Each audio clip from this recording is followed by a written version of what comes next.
Sadist బావ part 62. నీతో life start చేద్దాం అనుకుంటున్నాను మన న్యూ ఇండిపెండెంట్ హౌస్లో అని చెప్తూ సితార చెవి అంచున ముద్దు పెట్టాడు అదుపు చేయలేని తన్మయత్వంతో.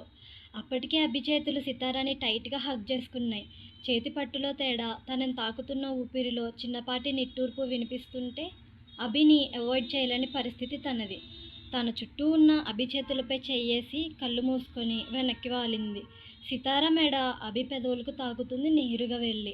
ఆల్రెడీ ముందే స్వెల్ అయ్యేలా కిస్ చేయడం వలన ఎర్రగా మారిన ఆ ప్లేస్ని చూసి అక్కడ లిప్స్ అద్దుతూ సీతు అని నెమ్మదిగా పిలిచాడు అభి. అని అంది కళ్ళు తెరవకుండా. ఎలానో అమ్మ ఒప్పుకుంది మన రిలేషన్కి, ఇంకేం ప్రాబ్లమ్స్ లేవుగా, కమిట్ అవుదామే అని అడిగాడు. ఆ మాటలకి వేరే ట్రాన్స్లోకి వెళ్ళిపోయిన సితార ఒక్కసారిగా ఏదో గుర్తొచ్చినట్టు అభి ఒళ్ళో నుండి లేచింది. ఏమైంది అని అడిగాడు. మా అత్త ఒప్పుకుంటే సరిపోతుందా, మీ అత్త కూడా ఒప్పుకోవాలిగా అని అంది కళ్ళు తిప్పుతూ. నాకేం అభ్యంతరం లేదు, మాట్లాడమంటే రేపే వెళ్ళి మాట్లాడతాను అని చెప్పాడు అభి. ఆ మాటకే సితార నవ్వుకొని, గురువుగారు స్పీడ్ తగ్గిస్తే మంచిది, నాకు అర్థమవుతుంది నీ హార్మోన్స్ ఇంబ్యాలెన్స్ అవుతుంటే, సో నేను కొన్ని రోజులు తమరికి దూరంగా ఉండడమే చాలా మంచిది అనుకుంటా అని చెప్పి అభికి అందకుండా ఫాస్ట్గా తన ఫ్లాట్కి వెళ్ళిపోయింది. వెళ్తున్న తనని చూసి, రాక్షసి, చంపుతున్నావు కదే, పెళ్ళికి ఒప్పుకోవు, నాకు దగ్గరగా ఉండమంటే ఉండవు, ఇంకెలా నేను సాగేది అని అనుకుంటూ అదే సోఫాలో బోర్లా పడుకున్నాడు అభి. డేస్ పాస్ అవుతున్నాయి. కాలం కదిలి 2 వారాలు ముందుకెళ్ళింది. ప్రీతి ఆఫీస్కి రావడం స్టార్ట్ చేసింది. అభి ఫార్మల్ స్మైల్ ఇచ్చి ఎలా ఉన్నావు అని అడిగాడు. కాఫీ తాగుతూ సితార ప్రీతితో మాట్లాడుతున్న అభిని కత్తులు దూసే చూపులతో చూస్తూ వెళ్ళి తన క్యాబిన్లో కూర్చుంది. ఇదేంటి కళ్ళతోనే నన్ను మర్డర్ చేసేలా ఉంది అని మనసులో అనుకుంటూ ప్రీతి మాట్లాడుతున్నా సరే పట్టించుకోకుండా వెళ్ళిపోయాడు తన ఛాంబర్లోకి. అభి నాతో మునుపటిలా మాట్లాడుతున్నాడు అంటే నేను ఆంటీకి డ్రగ్స్ ఇచ్చినట్టు అభికి తెలీదా, లేక తెలిసి ఇలా నవ్వుతూ మాట్లాడుతున్నాడా అని మనసులో అనుకొని, ఎందుకైనా మంచిది ఒకసారి ఆంటీకి కాల్ చేసి మాట్లాడితే క్లారిటీ వస్తుంది నేను ఎంతవరకు దొరికానన్నది అని అనుకుంటూ వెళ్ళి తన ఛాంబర్లో కూర్చుంది ప్రీతి. మైరా షాప్కి వచ్చి కార్ డోర్ ఓపెన్ చేసుకొని దిగుతుండగా సీట్ ఎడ్జ్లో ఉన్న మెటల్ స్క్రూ ఒకటి గీసుకుంది. అది నెమ్మదిగా స్క్రాచ్ అవడంతో లైట్ తీసుకొని తన క్యాబిన్లోకి వెళ్ళిపోయింది మైరా. కిషాంత్ 11 గంటల సమయంలో షాప్కి వచ్చాడు. తన వర్కింగ్ ఛాంబర్కి వెళ్ళబోతూ మైరా క్యాబిన్ వైపు చూశాడు. మైరా క్యాబిన్ డోర్కి దగ్గరగా నుంచొని ఉన్న ప్రమోద్ని చూసి ఆగిపోయాడు. చిన్నగా డోర్ ఓపెన్ చేసుకుని లోపలికి వస్తున్న ప్రమోద్ని చూసి అనుమానం కలిగింది. వెంటనే డైరెక్షన్ మార్చి అటుగా వెళ్ళి ప్రమోద్ వెనక నుండి నిలబడి ప్రమోద్ చూసిన వైపు చూశాడు. మైరా సైడ్ సోఫాలో కూర్చొని తను వేసుకున్న మినీ స్కర్ట్ని కొంచెం పైకి పెట్టుకొని స్క్రాచ్ అయిన దగ్గర ఆయింట్మెంట్ అప్లై చేసుకుంటుంటే ప్రమోద్ ఆమెని సీక్రెట్గా చూడటం కిషాంత్ కోపాన్ని తారాస్థాయికి చేర్చింది. కానీ ఆవేశపడకుండా ప్రమోద్ పట్టుకున్న డోర్ హ్యాండిల్ దగ్గరగా వేయగానే వెనక ఎవరో ఉన్నట్టు అనిపించి వెనక్కి తిరిగి చూశాడు ప్రమోద్. హ్యాండ్స్ ఫోల్డ్ చేసుకొని తననే డౌట్గా చూస్తున్నాడు. కిషాంత్ని చూసి వణుకు స్టార్ట్ అయింది అతనికి. ఏం చేస్తున్నావు అని అడిగాడు కోపంగా. అది కిషాంత్ నేను అని అంటూ నసుకుతుంటే, నేను నీకు అలర్ట్ చేసిన వర్క్ కంప్లీట్ చేసావా అని అడిగాడు కిషాంత్. ప్రమోద్ తలదించుకొని లేదు అన్నట్టు తల అడ్డంగా ఊపేసరికి, ముందెళ్ళి ఆ పని చూడు అని చెప్పాడు సీరియస్గా. మారు మాట్లాడకుండా అక్కడి నుండి వెళ్ళిపోయాడు ప్రమోద్.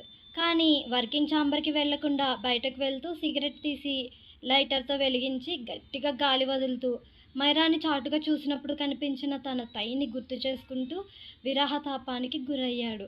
ప్రమోద్ అక్కడి నుండి వెళ్ళగానే కిషాంత్ 2 నిమిషాలు అక్కడే ఉండి ఆలోచనలో పడ్డాడు. ఎలానో ప్రమోద్ లేడు కాబట్టి వెళ్ళిపోదాం అనుకొని మళ్ళీ ఆగి డోర్ నాక్ చేశాడు. 5 సెకండ్స్కి కమిన్ అని వినబడడంతో డోర్ ఓపెన్ చేసి లోపలికి వచ్చి డోర్ దగ్గరే నిలబడిన కిషాంత్ని చూసి, ఏంటి అని అడిగింది మైరా. కిషాంత్ మైరా కాళ్ళ వైపు చూస్తున్నాడు. మోకాళ్ళకు పైకి ఉన్న స్కర్ట్ని చూసి మైరా వైపు చూశాడు. కిషాంత్ చూపులు తెలిసి స్కర్ట్ కిందకి లాక్కుంటుంది మైరా. తన వైపు సీరియస్గా చూసి, ఇది పబ్ అనుకుంటున్నావా లేక నీ ఆఫీస్ అనుకుంటున్నావా, ఆ డ్రెస్ ఏంటి అని అడిగాడు కోపంగా. కిషాంత్ ఎందుకు సీరియస్ అవుతున్నాడో అర్థం కాక సడన్గా తిట్టేసరికి అయోమయంగా చూస్తూ, నీకెందుకు నేను ఎలా ఉంటే? నా కంఫర్ట్ నాకు ఇంపార్టెంట్ అని చెప్పింది గడుసుగా. 2 అడుగుల్లో ఆమె దగ్గరికి వెళ్ళి చెయ్యెత్తాడు కొట్టడానికి. భయంతో కళ్ళు మూసుకున్న మైరాని చూసి ఆగిపోయి చెయ్యి కిందకి దించాడు. కానీ తగ్గని కోపంతో మైరాకి ఇండెక్స్ ఫింగర్ చూపిస్తూ, కొడతాను మైరా, ఇంకోసారి నీకెందుకు అని అన్నావంటే ఆలోచించి మాట్లాడు అని చెప్పి 2 సెకండ్స్ ఆగి, తైకేమైంది అని అడిగాడు. అతనికెలా తెలిసిందో అని కంగారుగా చూస్తూ వెనక స్కర్ట్ని కిందకి లాక్కుంది మైరా. అయోడిన్ అప్లై చేశావా అని అడిగాడు. ఎలాంటి చలనం లేదు మైరాలో. నిన్నే అడిగేది గట్టిగా అనేసరికి లేదు అన్నట్టు అడ్డంగా తలూపి టీపై మీద ఉన్న ఆయింట్మెంట్ చేత్తో చూపించింది. ఫస్ట్ ఎయిడ్ కిట్ ఎక్కడా అని అడిగాడు. మళ్ళీ మౌనం వహించిన మైరా వైపు అసహనంగా చూస్తూ, నీకు ఏది రెండోసారి చెప్పకుంటే చేసేలా లేవుగా అని చెప్పగానే నా దగ్గర లేదు అని చెప్పింది. ఫ్రస్ట్రేటెడ్ లుక్ ఒకటి విసిరి ఫోర్స్గా డోర్ ఓపెన్ చేసుకొని బయటకు వెళ్ళిపోయాడు. మళ్ళీ 10 సెకండ్స్కే తిరిగి వచ్చి కార్కి సీట్ ఇవ్వు అని అడిగాడు. ఎందుకు అని అడుగుదాం అనుకుంది కానీ ఆగిపోయింది. టేబుల్ వైపు చూపించింది. వెంటనే కార్ కీస్ తీసుకొని వెళ్ళిపోయాడు ఫాస్ట్గా. వెళ్తున్న కిషాంత్ వైపు కన్ఫ్యూజ్డ్ ఫేస్తో చూస్తుండిపోయింది మైరా. మైరా కారులో గేట్ దాటుతూ వెళ్తుండగా రోడ్డు కార్నర్లో స్మోక్ చేస్తూ కనిపించాడు ప్రమోద్. ప్రమోద్ బిహేవియర్ చాలా తేడాగా అనిపించింది కానీ తనకే క్లారిటీ లేకపోవడంతో సైలెంట్గా ఉండాలి అనుకున్నాడు. మెడికల్ షాప్కి తనకి కావలసిన ఎక్విప్మెంట్ అంతా పర్చేస్ చేసి తిరిగి షాప్కి బయలుదేరాడు. అరగంట తర్వాత తిరిగి వచ్చాడు ఎమర్జెన్సీ కిట్తో. మైరాని దెబ్బ చూపించమన్నాడు. ఆలోచిస్తున్న మైరాని చూసి, చెప్పా రిపీట్ చేయడం నాకు నచ్చదని అని అంటుంటే మైరా మొహమాట పడుతూ స్క్రాచ్ లోపలికి అయింది, ఎలా చూపించగలను అని అడిగింది.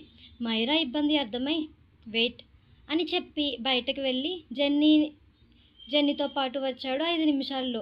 కిషాంత్ జెన్నీకి మైరా సిచ్యువేషన్ ఎక్స్ప్లెయిన్ చేసి బయటే వెయిట్ చేస్తున్నాడు. జెన్నీ లోపలికి వెళ్ళి కిషాంత్ చెప్పినట్టు ట్రీట్ చేస్తుంటే మైరా కోఆపరేట్ చేస్తుంది. జెన్నీ ట్రీట్ చేస్తూ, చాలా లోపలికి దిగిందే, అందుకేనా తను ట్రీట్ చేయకుండా నన్ను పిలిచాడు అని చెప్పింది మైరాతో. అని అంది కానీ తన ఆలోచనలో అంతా కిషాంత్ మాత్రమే ఉన్నాడు. డే 1 నుండి అబ్జర్వ్ చేస్తుంది అతన్ని. ఎప్పుడూ స్టూపిడ్ లుక్స్తో చూడలేదు, కనీసం టచ్ కూడా చేయలేదు. ఏడిపిస్తాడు, కవ్విస్తాడు, కోప్పడతాడు, హక్కు చూపిస్తాడు. ఇంచుమించు నెల రోజుల పాటు అతనిలో చూసిన వేరియేషన్స్ ఇవి.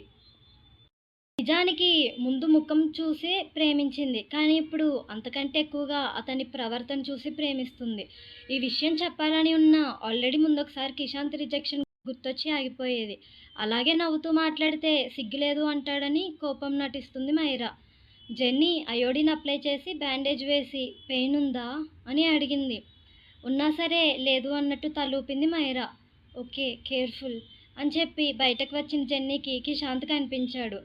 ఓకేనా అని అడిగాడు కొంచెం టెన్షన్గా. చిన్న స్క్రాచ్, ఏం కాదు అని చెప్పింది జెన్నీ. ఓకే నువ్వు వెళ్ళు అని చెప్పి మళ్ళీ మైరా దగ్గరికి వెళ్ళాడు కిషాంత్. జెన్నీ ట్రీట్ చేసిన తర్వాత కొంచెం బెటర్గా ఫీల్ అవుతున్న మైరా తన చైర్లో కూర్చుందామని లేచింది పైకి. సడన్గా పెయిన్ వచ్చి పడిపోబోతూ సోఫా ఎడ్జ్ పట్టుకొని ఆపుకుంది. అప్పుడే గదిలోకి వచ్చిన కిషాంత్ అది గమనించి చెయ్యందించాడు. కొన్ని సెకండ్ల పాటు కిషాంత్ హ్యాండ్ వైపు స్టేర్ చేసి తలెత్తి కిషాంత్ కళ్ళల్లోకి చూస్తూ, ఇట్స్ ఓకే, నేను నడవగలను, నువ్వు ఇబ్బంది పడకు అని చెప్పి నడుస్తుంది. కిషాంత్ హ్యాండ్ వెనక్కి తీసుకున్నాడు. టేబుల్ సపోర్ట్తో నడుస్తున్న తననే చూస్తూ, నీకు చెప్పానా నాకు ఇబ్బందని అని అడిగాడు. మొన్న వార్న్ చేసావు కదా డిస్టెన్స్ మెయింటైన్ చేయమని, ఇప్పుడెలా సిగ్గు లేకుండా నీకు చేయిస్తాను అని అడుగుతూ నడుస్తుంటే దగ్గరగా వచ్చిన మైరా చేతిని పట్టుకున్నాడు. షాకింగ్గా చూస్తుంది మైరా అతని వైపు. డిస్టెన్స్ మెయింటైన్ చేయి, కానీ నాకు చాలా దగ్గరగా ఉంటూ చేయి అని కళ్ళల్లోకి చూస్తూ చెప్పి అలాగే హ్యాండ్ హోల్డ్ చేసి మైరాని చైర్లో కూర్చోబెట్టాడు. పెయిన్ ఉందా అని అడిగాడు కన్సర్న్గా. అడ్డదిడ్డంగా తలూపింది మైరా. కేర్ఫుల్గా ఉండాలిగా అని చెప్పి తన వైపే ఆశ్చర్యంగా చూస్తున్న మైరాని చూసి తల తిప్పేశాడు. ప్రమోద్ తనని చాటుగా చూడ్డం గుర్తొచ్చి, నీ క్యాబిన్లో నువ్వు మాత్రమే ఉన్నప్పుడు డోర్ లాక్ చేసుకో అండ్ ఆ మినీ స్కర్ట్స్ వద్దు అని చెప్తుంటే కళ్ళు చిన్నగా చేసుకొని కోపంగా చూస్తున్న తన ఎక్స్ప్రెషన్ అర్థమై, అయినో నువ్వు చిన్నపిల్లవే బట్ అని అంటుండగా, నేనేం చిన్నపిల్లని కాదు, అని పౌరుషంగా చెప్పింది మైరా. రియల్లీ అని అడుగుతూ టీజింగ్గా నవ్వాడు. ఆ స్మైల్కి కళ్ళు విప్పాచి చూస్తూ ఉండిపోయింది మైరా. కిషాంత్ టాపిక్ చేంజ్ చేయాలని, so change your dressing style అని చెప్పి అక్కడి నుండి బయటకు వస్తూ డోర్ వరకు వెళ్ళి వెనక్కి తిరిగి చూశాడు.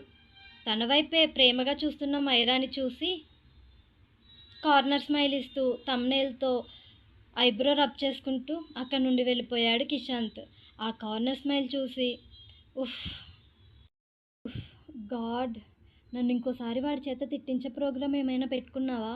వాడు ఇంకొన్ని రోజులు ఇక్కడే ఉంటే నేను మళ్ళీ కన్ఫెస్ చేసేలా ఉన్నానుగా. త్వరగా నా నుండి దూరంగా తీసుకుపోవాన్ని అని అనుకుంటూ కిషాంత్ కేరింగ్కి మురిసిపోయింది మైరా. తన పాస్ట్ బిహేవియర్ గురించి అభికి సారీ చెప్పి పాస్ట్లో ఉన్నట్టు ఫ్రెండ్లీగా ఉండమని అడగడానికి అభి ఛాంబర్కి వెళ్ళింది ప్రీతి. డోర్ నాక్ చేసి లోపలికి అడుగుపెట్టిన ప్రీతిని చూసి నువ్వేంటి ఇక్కడ అని అడిగాడు. మాట్లాడాలి అని అంది ప్రీతి. తనేం మాట్లాడబోతుందో తెలిసి టైం లేదు, తర్వాత మాట్లాడు అని చెప్తూ వర్క్ కంటిన్యూ చేస్తున్న అభి మాట వినకుండా అభి ముందుకొచ్చి కూర్చొని సారీ అభి అని అంది. చూశాడు అభి తల పైకెత్తి. నేను నిజంగానే ప్రేమించాను, అందుకే ఆ టైంలో అలా చేశాను అని అంటుంటే అభి విసుగ్గా పైకి లేచి చెప్తే అర్థం కాదా, I love Sitara, I only love her, ఇంకా స్టూపిడ్లా మాట్లాడుకు అని అంటున్న అభి మాటల్లో విసుగు కనిపిస్తుంటే తెలిసింది అభి, హాస్పిటల్లో సితారా నిన్ను కిస్ చేసినప్పుడే, అందుకే సారీ చెప్తున్నా. మీ ఇద్దరి మధ్యలోకి వచ్చానని అర్థమైంది, సో సారీ చెప్పాలని వచ్చాను, డోంట్ టూక్ మీ రాంగ్ అని చెప్పింది ప్రీతి. అభి నెమ్మదించి కూర్చున్నాడు. అభి కూల్ అవ్వడం చూసి నెమ్మదిగా కుడి చేతిని తన 2 చేతుల్లో బంధించి ఇదివరకులో ఉందాం అభి, ఫ్రెండ్లీగా అని అడిగింది. అభి తన హ్యాండ్ వెనక్కి తీసుకోబోతుండగా సితార డోర్ ఓపెన్ చేసుకొని సార్ ఈ ఫైల్లో అని మాట్లాడుతూ వచ్చి ఎదురుగా ఉన్న దృశ్యాన్ని చూసి మూగబోయింది. ఎక్కువేం మాట్లాడలేదు. ఇద్దరిని అలా చూసి సారీ డిస్టర్బ్ చేసినట్టున్నాను అని చెప్పి అక్కడ నుండి వెళ్ళిపోయింది కోపంగా. సితార కోపం చూసి ప్రీతికి ఫుల్ హ్యాపీగా అనిపించింది. కావాలని నటిస్తూ అభి హ్యాండ్ వదులుతూ సారీ అభి, నేను నార్మల్గానే పట్టుకున్నా, వేరే ఇంటెన్షన్ ఏం కాదు అని చెప్పింది. మధ్యలో పెద్ద స్టిక్ పెట్టి ఏం తెలియనట్టు ఈ అతి నటానికి ఏం తక్కువ లేదు స్కౌండ్రల్ అని మనసులో ప్రీతిని తిట్టుకుంటూ అక్కడి నుండి సితారను ఫాలో అవుతూ వెళ్ళాడు అభి. అభి వచ్చేసరికి ఫైల్స్ అన్నీ నేలపై ఉన్నాయి. గ్లాస్ వాల్ నుండి బయట వ్యూ చూస్తూ కోపంతో నేల్స్ కొరికేస్తుంది సితార. లోపలికి వచ్చి డోర్ లాక్ చేశాడు. చప్పుడు బట్టి వచ్చింది అభి అని అర్థమై వెనక్కి తిరిగి చూడకుండా అలానే నిలబడి అభి వెళ్ళిపో అని అంది కోపంగా. ఇప్పుడు ఎందుకు ఫైర్ అవుతున్నావు, నువ్వు అనుకుంటుంది ఏం జరగడం లేదు అక్కడ అని చెప్తూ దగ్గరకు వెళ్తే నాకెందుకు, మీ మధ్య ఏముంటే నీకు నచ్చింది చేసుకో అని చెప్పి వెనక్కి తిరిగేసరికి అప్పటికే బాగా దగ్గరగా నిలబడిన అభిని గుద్దుకొని వెనక్కి పడిపోతే సితార నడుం చుట్టూ హ్యాండ్ వేసి క్యాచ్ చేశాడు అభి. కోపంలో ఉన్న సితార పాప కనుబొమ్మలు దగ్గర చేసి సీరియస్గా చూస్తూ లే అభి, నేను కోపంగా ఉన్నాను, వదిలే నన్ను అని అంటూ ఇంకా బోస్ట్ అవుట్ అవుతుంటే తమ పొజిషన్ మార్చకుండా అలానే ముందుకు వంగి సితార పెదవులపై ముద్దు పెట్టుకున్నాడు. మదిలో రేగిన అగ్నిజ్వాల ఒక్క ముద్దుతో ఆవిరవుతుందా? అక్కడుంది లేడీ హిట్లర్ కదా. అభి చెస్టుపై 2 చేతులు వేసి బలంగా నెట్టింది. టేబుల్కి తన్నుకొని పడిపోబోతూ ఆగిపోయాడు అభి. కానీ టేబుల్ ఎడ్జ్ షార్ప్గా ఉండడం వల్ల హ్యాండ్ రిస్ట్కి స్క్రాచ్ అయింది. కానీ పైన సూట్ ఫుల్ స్లీవ్ అవ్వడం వల్ల సితారాకి కనిపించలేదు. అభి కూడా పెయిన్ని బయట పెట్టకుండా మెంటల్ దానా, తిక్క లేచిందానే అని అడుగుతూ మీదకు వచ్చేసరికి ఆగమన్నట్టు చేయి అడ్డుగా పెట్టి ఆ ఈడియట్ నీ రూమ్లో ఏం చేస్తుంది అని అడిగింది అంతే కోపంగా. రూమ్ అనకే మీనింగ్ మారిపోతుంది, క్యాబిన్ అను అని చెప్పి మళ్ళీ దగ్గరికి వెళ్తూ సితార హ్యాండ్ సాఫ్ట్గా టచ్ చేస్తూ సారీ చెప్పడానికి వచ్చింది, పాస్ట్లో ఉన్నట్టు ఫ్రెండ్లీగా ఉందామంది అని చెప్తుంటే అభి చెయ్యి విదిలి ఫ్రెండ్లీగా ఉందామని చెప్పడానికి హ్యాండ్ పట్టుకోవాలా, పైగా దొరికిందే ఛాన్స్ అన్నట్టు నువ్వు కూడా ఐ కాంటాక్ట్ ఇస్తున్నావు. అంతేలే, బెడ్ మీద నుండి లేచి వచ్చింది కదా, ఆ కన్సర్న్ అలానే ఉంటుంది. ఎంతైనా మీరు ముందు నుండి బెస్ట్ ఫ్రెండ్స్, క్లోజ్ ఫ్రెండ్స్, నేనే మధ్యలో వచ్చాను కదా అని సర్కాస్టిక్గా చెప్తున్న సితారాని ఒక్క ఉదుటు నా గ్లాస్ డోర్కి పించేసి ఏంటే ఓవర్ చేస్తున్నావు, నీకు పిచ్చుందని తెలుసు కానీ మరీ ఇంత తిక్కలదాను అని ఈ మధ్యనే తెలుస్తుంది. ఇంత అనుమానం ఏంటే నీకు? నా గురించి తెలిసి కూడా? హా? అని అడుగుతూ అప్పటికే నడుంపై ఉంచిన చేతి మునివేళ్లతో ప్రెస్ చేయగానే దగ్గరగా ఉన్న అభి వైపు చిరుకోపంగా చూసింది సితార. కోపంలో కూడా ముద్దుగా కనిపిస్తున్న సితార ముక్కుపై గిల్లి, లేడీ హిట్లర్‌వి అని చెప్తూ చేతివేళ్ల పొజిషన్ లిప్స్ వైపుకు మార్చుతుండగా ఫోన్ రింగ్ అవుతుంటే, ఫస్ట్ లైట్ తీసుకున్నా ఆగకుండా రింగ్ అవుతుంటే కరెక్ట్ టైంలో గుర్తొస్తాను ఈడియట్స్‌కి అని అనుకుంటూ సుభాష్ చేస్తుండడంతో, నీ పని రాత్రికి చెప్తా. ఇప్పుడెన్ని వాగావో అన్నిటికి బదులు చెప్పాల్సొస్తుంది అని చెప్పి సితారాని వదిలి కాల్ అటెంప్ట్ చేసి మాట్లాడుతూ వెళ్ళాడు అభి. డోర్ దాటుతుండగా అభి చేతి నుండి నేలపైకి రాలిన రక్తబొట్టు ఆమె కళ్ళకి చిక్కింది. Comment for next episode friends. Subscribe చేయనోళ్ళు చేయండి, లైక్స్ చేయండి, ఫ్రెండ్స్ అండ్ ఫ్యామిలీకి షేర్ చేయండి. ఓకే.